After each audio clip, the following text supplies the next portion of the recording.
प्रिय परम मम बीमारी हुआ जिसके वजह से उसका 2 पैर बंद हो गया। डॉक्टर प्रकाश दा है, वो समझ पाएंगे। डॉक्टर प्रकाश दा ने मेरे को योगदान करने के लिए सुযোগ दिए, बहुत बहुत धन्यवाद। फिजियोथेरेपिस्ट है, फिजिशियन भी है।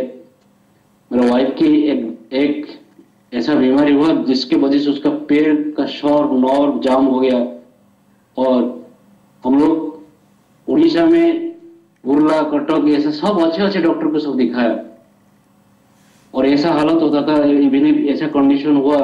मैं सुबह उसको एक बार लेके जाता था आकू प्रेशर करने के लिए, फिर शाम को एक बार आकू प्रेशर करने के लिए लेके जाता था। आकू प्रेशर घर से मेरा संबलपुर जिधर रहता था उससे 15 किलोमीटर 10 किलोमीटर ऐसा था। फिर घर को आने के बाद ऐसा कंडीशन हो जाता था, बहुत परेशानी। तकरीबन 2 साल ऐसा हुआ, डिजीज कम नहीं हो रहा है, उसको बहुत कष्ट हो रहा है, बहुत पेन हो रहा है। आकू प्रेशर, कुछ वाइब्रेशन मशीन है, कुछ आयुर्वेदिक मेडिसिन, एलोपैथिक मेडिसिन, सब टाइप का मेडिसिन हम लोग परीक्षा किए हैं। लेकिन हमारे उधर गुरु भाई लोग बोलते हैं, अदृश भाई आप क्यों देवघर नहीं जाते, आचार्य परम पूज्य वासी दादा को जाके क्यों दिखाते नहीं। मैं बोला दादा मेरा ऐसा कंडीशन है, इसी कंडीशन में मैं उसको ट्रेन में लेके जाना मेरे लिए मुश्किल है, उसको मैं लेके नहीं जा सकता हूँ। लेकिन जो भी हो मैं कष्ट करके उनको आश्रम लेके गया। सुबह सुबह प्रार्थना के बाद हम लोग जाके नाटो मंडप के पास पहुंचा। सुबह शीतल सकाल उधर आचार्य शिष्य दादा नहीं आए थे, कतिपय 1-2 आदमी उधर थे। मैं एक दादा को बोला आचार्य शिष्य दादा कितने बजे बैठेंगे उधर। वो मेरे को कुछ बोलते नहीं, वो शायद उधर का कर्मी है। और फिर थोड़ी देर के बाद फिर जाके उनको पूछा दादा आचार्य शिष्य दादा इधर कब बैठेंगे, वो फिर भी बोलते नहीं। फिर जब तीसरा बार जाके पूछा मेरे ऊपर गुस्सा हो गए, आचार्य शिष्य दादा कब बैठेंगे मेरे को कैसे मालूम पड़ेगा बाबा दादा। आचार्य यदि स्वयं इच्छा करेंगे आगे इधर बैठेंगे, स्वयं इच्छा नहीं करेंगे तो नहीं बैठेंगे, वो मालिक है। आप लोग इधर बैठ के प्रार्थना करो, यदि वो आपका प्रार्थना सुन पाएंगे तो वो निश्चय आएंगे। मेरा मन में वो मैं अवश्य वास्तव में वो सच बोल रहे। मेरे वाइफ ने बोला उसको तो बहुत पेन हो रहा है। मैं बोला आप इधर बैठो, एक पिलर को ऐसे ये करके साइड करके उसने बैठी उधर। बोला आप इधर बैठ के नाम करो और मैं घूमे फिरे नाम करता हूँ। अब नहीं करेंगे 10 मिनट नाम करते हैं। तकरीबन 7:30 होगा उस टाइम। आचार्य शिष्य दादा मेरे को जितना मालूम है उस टाइम 9-9:30 को बैठते थे। 8 बजे होगा दादा ने अपस्टेयर से धीरे धीरे उतर के आए। कोई नहीं उधर, हम दोनों है। दादा के सामने बैठे, उनका जो पेड़ है उनका आसन है उधर बैठे। मेरे को उसके बाद पता चला वास्तव में ठाकुर बोलता है your sound can reach me because I am sound. Acharya Shri Dada ने आगे तक बैठे, उन लोग भागने लगे। मेरा वाइफ रो रही है, मेरा हृदय में तो कंपन आता है हृदय में। मतलब कृतार्थ हो गया, प्रभु को कष्ट दिया। तो दादा ने आगे बैठा। फिर कहीं दूर से मेरा घर से उधर आशुदा थे, डॉक्टर आशुतोष गांगुली, उन्हें दौड़ के भाग के आगे दादा के पास प्रणाम किए। दादा ने बोलते पूछो उसका क्या असुविधा है। फिर भक्त लोग सब आ गए, वो सब निवेदन कर रहे। मेरा वाइफ तो उठ नहीं पा रही है, सामने जाने भी मुश्किल होता है। फिर सब एक दो निवेदन करने के बाद दादा पूछते उसको पूछो उसकी क्या असुविधा है। फिर हम लोग निवेदन किया। निवेदन के दादा ने बार बार पूछते, सब डिटेल्स पूछे। फिर बोलते जाओ डॉक्टर स्वपन विश्वास को दिखाता हूँ और मेरे को ना बोल के इधर नहीं जाना है। फिर बोलते हम लोग गया। स्वपन दा ने जो डायग्नोसिस किया और दवाई दिया, दवाई फिर हम लोग निवेदन किया। फिर दादा बोलते अपना कि छेले पेले হয়েছে। हम लोग नहीं दादा हमें औषध দিব खाबो, ऐसे बोलते खाबेन। फिर हम लोग बोला आ गया। फिर बोलते ठीक है अब जाओ अभी स्वपन दा को फिर से दिखाओ, बात करके आओ क्या बोलते मेरे को बताओ। उस टाइम फिर उधर से फोन गया डॉक्टर स्वपन दा के पास। हम लोग 9-9:30 बजे फिर उधर जाके रात को जाके उधर मिला। तो स्वपन दा ने हमको गायनिक डॉक्टर के पास लेके गया। गायनिक डॉक्टर ने सब देखा, बोलते नहीं ऐसा कंडीशन में बेबी होना अच्छा नहीं है, आप जाइए हम सुबह जाके आचार्य शिष्य दादा को बता देंगे। दादा ने बोलते सुबह 9 बजे आएगा, आशुदा से औषध ले लेगा। फिर सुबह हम जाके आसुदा से जब मिला, फिर आसुदा ने बोला नहीं, दादा ने मना किया और ये जो डिजीज है, डिजीज थोड़ा नॉर्मल होने के बाद आप औषध खा सकते हैं बेबी के लिए। फिर हम लोग ने आशीर्वाद लेकर आया। फिर उधर से डॉक्टर स्वपन विश्वास ने MRI सब रखे थे, MRI सब जो टेस्ट, और तकरीबन 2 साल से जो डिजीज कंट्रोल में नहीं हो रहा था, स्वपन दा ने उसी औषध 1 महीना 15-20 दिन खाया, उसके बाद नॉर्मल हो गया। MRI में पता चला एंकिलोजिंग स्पॉन्डिलाइटिस। एंकिलोजिंग स्पॉन्डिलाइटिस एक हेरेडिटरी डिजीज है। तब तक 2 साल तक किसी डॉक्टर ने ये डिजीज डायग्नोसिस नहीं कर पा रहे। मे भी डॉक्टर को मालूम है लेकिन करते नहीं, और केवल आचार्य दादा का आशीर्वाद में जब स्वपन को डॉक्यूमेंट लेके दिखाया, टेस्ट रिपोर्ट दिखाया, स्वपन ने से हाथ जोड़ खड़े हो गए, बोलते दादा আমি তো একটা ছাড় MBBS ডাক্তার, আমার কি জ্ঞান আছে, আপনি তো কত কত ভালো डॉक्टर को भालो डॉक्टर सबको दिखाया, लेकिन मैं उनका दया से डायग्नोसिस कर पाया हूँ। आप जाइए, उनका आशीर्वाद लेके जाइए, धीरे धीरे ठीक हो जाएगा।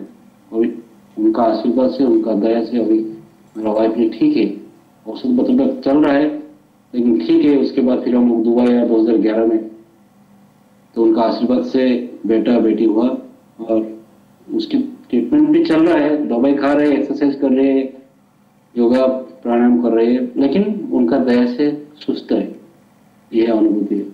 तो जीवन में आश्चर्य रहे। 2015 साल में मेरा जॉब चला गया था, 2016 में मैं इधर से फिर से चला गया था, जाके परम पूज्यपाद श्री आचार्य देव को निवेदन किया था। उस टाइम दादा ने मेरे को जितना याद है, दादा ने उस टाइम मेरे को बोले थे कि जब मैं शुरू से इधर आया था, परम पूज्य आचार्य देव, अभी तू दुबई जा रहा है, कागज पत्र सब ठीक करे नहीं जाओ, मेरे को ऐसे बोले थे। मैं इधर से जॉब चला गया, मेरा उस टाइम तकरीबन बहुत बड़ा अमाउंट लोन था। मेरा इधर फ्रेंड लोग, कलीग लोग बोलते तो चले जाए, लोन कुछ असुविधा नहीं होगा तो चले जाए। मेरा लेकिन मन में बार बार ध्वनित होता था। मेरा गुरु ने बोले है कागज पत्र ठीक करे नहीं जावे, फिर से प्रतिध्वनित होता था, कागज पत्र ठीक करे नहीं जावे, लोन इधर से क्लियर करके मेरे को जाना है, इधर से चीटिंग करके नहीं जाएगा, ऐसा बार बार जैसे भी जुगाड़ जाटी करके मैं लोन क्लियर करके गया इधर से। फिर जाके उधर निवेदन किया था, इन्होंने मेरे को बोले, दादा ने बोले कुछ असुविधा नहीं, ठाकुर ने काम करो, ऐसे बोले। तो फिर से 1.5 साल के बाद सेम कंपनी में दूसरा ब्रांच में मैं ज्वाइन किया, और जिधर ही जॉब था मेरा उधर ही मेरा ट्रेनिंग हो रहा था। उधर सब मुस्लिम भाई लोग सब है, मैं उनको ठाकुर जी के बारे में बोलता था। बोलते थे अवधेश भाई आपको फिर से इधर लाने के लिए आपको ठाकुर जी को बहुत मेहनत करना पड़ेगा। नहीं भाई, ठाकुर जी का दया है और अल्लाह का शुक्र है, और उन्होंने मेरे को इधर से लेके आई। और ये जो लोगों ने मेरे को बोला है वो लोगों ने रेकमेंड सब किए थे, क्योंकि ये जाजन के माध्यम से किया है। मैं उन लोगों को हरदम ठाकुर जी के बारे में जाजन करता था। ये जो जाजन का उद्देश्य, जाजन ठाकुर बोलते हैं, परम पूज्य पास आचार्य देव ने बोलते दादा मेरे को टाइम जब हो जाएगा काइंडली मेरे को बता देंगे। तो ये जो आचार्य देव, अभी आचार्य देव है, वो बोलते सबको बोलते हैं जाजन करने के लिए, टैक्सी वाला को हो, सब्जी वाला को हो, किराया वाला को, सबको जाजन करने के लिए। मैं ये जाजन करता था मेरा डिपार्टमेंट में। उधर मुस्लिम भाई लोग है, हिंदू लोग है, दीक्षित है, अदीक्षित है, सबको जान करता था। और जॉब पोस्ट निकल हुआ था, वही लोगों ने मेरे लिए रेकमेंड किए थे। फिर दूसरा कंपनी में मैंने ज्वाइन किया, वही उनका आशीर्वाद है। ये जाजन का बहुत अनहोनी अनुभूति है जाजन करने से।